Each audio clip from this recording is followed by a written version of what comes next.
Thank you for the introductions and thank you for the opportunity for me to talk here. I'm William Wong. I'm a professor at University of Waterloo, and I'm a modeler and health economist there. In our group, we do lots of this modeling and cost effectiveness analysis for various agencies in Canada to help them to set up the reimbursement policy. And this is one of the projects that we help one of the agents to evaluating one of the policy in Canada. As we all in here, we know that hepatitis C, managing hepatitis C is challenging because the majority of those infected are asymptomatic. If unrecognized and untreated, they all may present in the late-stage disease and potential have fatal complications.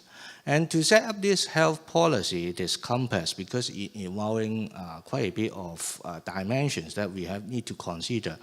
We have the preventive interventions such as syringe distributions can prevent forward transmission. Screening, as we all talk about it, it is effective if we couple with treatment and can be reducing disease burdens for the Hep C infection. And the drug approved that we all know that it is effective but costly. We all know about the elimination target. But for developed countries like Canada, we see, based on the raw data, we see that the treatment has been slowed down since 2017 because majority of people who are waiting for treatment has been treated. And we all know that COVID-19 has a negative impact in terms of screening and treatment as well. Since the pandemic is over, but after 2021, number of screening and treatments gradually bounced back. However, the number is naturally not going back to the pre-pandemic level. So this is the work that we questioned about ourselves, whether Canada able to meet the WHO guidelines on after we considering the pandemic effect. So our objective is to build a proper infectious disease model incorporating the Hep C risk-based screening and treatment strategy together with the impact of COVID to predict whether Hep C related incident in Ontario over the next decade. Let's take a look on our method. So we implemented an infectious disease model called agent-based model. We actually simulating the entire populations for this complicated model. We consider what was a strategy. We consider the current preventive screening and treatment strategy. We consider some aggressive treatment strategy by increasing the treatment by 90%. We do both screen and treat increasements as well. And lastly, we consider the harm reduction strategy. We're simulating the entire population up to 2030, and we consider incidence of CXC, decompensated cirrhosis, HCC, as well as the liver-related death. Of course, we will simulating prevalence as well. So let me introduce the model that we are simulating. It is an individual-based simulations. Basically, each individual inside the simulations, we consider age, sex, sexual identity, immigrant status, because Canada is an immigrant-based country. We consider each of them will have injections behavior, the MSM behavior, sexual behavior, and disease status. And this is the complicated models overview.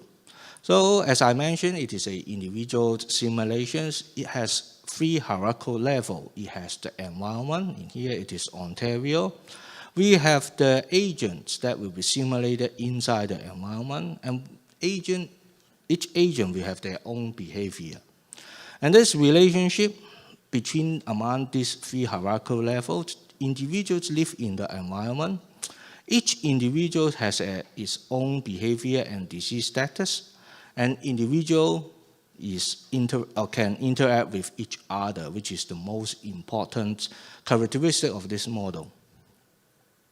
So the risk group that we simulated for this particular talk, it is the people who inject the drug, men who has with sex with men, immigrants, baby boomer, blood transfusions cohort, which is unique for Canada because in the early 80s, in Canada, we transmuted Hep C disease into healthy people.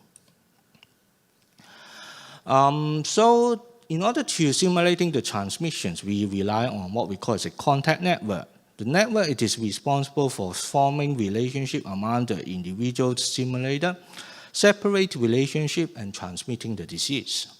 So how exactly is this type of models work? Basically, what we are doing it is for the initializing step, we're generating what we call as a geographical information system, and we simulating agent created inside this GIS according to their demographic and epidemiology data. And then we're simulating or initializing the network that used for transmitting the disease. At each time step, we are updating this network. We will do random formation, separating and transmitting the disease. Recording disease status if change occur, and updating behavior and background data. And here's the detailed architecture. Basically, we're simulating all the Hep C progression if someone has Hep C. We're using data from 2018 and onward, we're doing it as a projections period. Main data are based on health administrative data hosted in Ontario, Canadian census, Canadian Common Health Survey, public literature, and many reports from Public Health Agency of Canada as they surveyed the high-risk group and collect their behavior. So here's the result. First of all, this type of complicated model, there's lots of data that it is unknown. We relied on calibrations in order to make sure that our model is actually correct. So on your right-hand side here is the graph in here. The blue line, it is a real-world observation data. The red line, it is the model simulation result. As you can see, red and blue line, it is closely aligned together during the calibration period. So we have the confidence to saying that the model it is simulating correctly for the region that we are simulating. So let's take a look on the result. First of all, we want to take a look on the CGHE incident. Okay? So if you recall, we are simulating 4 different strategies. The gray line, it is the current one, and then red, it is the treatment. Blue is the screening and treatment together, and the purple one, it is the harm reduction. As you can see, most of the line, it is actually on the top there.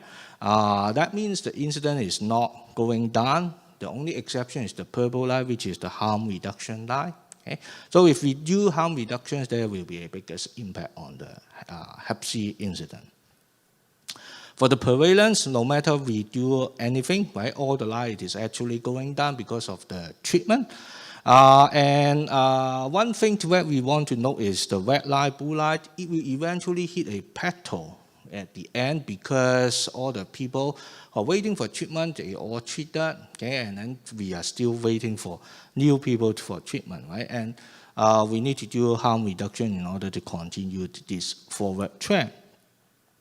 Around liver disease, we saw that its current available DAA is found to be very effective in eliminations of CGHE-induced complications and death. It all going down. If we do enhanced screening or treatment, it makes the curve further go down. Of course, for a modeling study, we need to do sensitivity analysis. We performed some of them.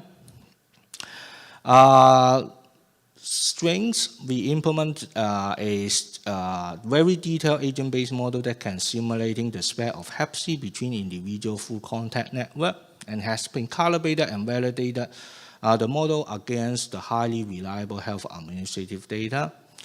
Our model not only able to consider the impact of MSM, IEU transmission on the epidemic prevention and control, but also can consider the effect of immigrations, birth on the population structure, which makes our model capable for evaluating micro-elimination strategy, which is really important for the developed country around the world.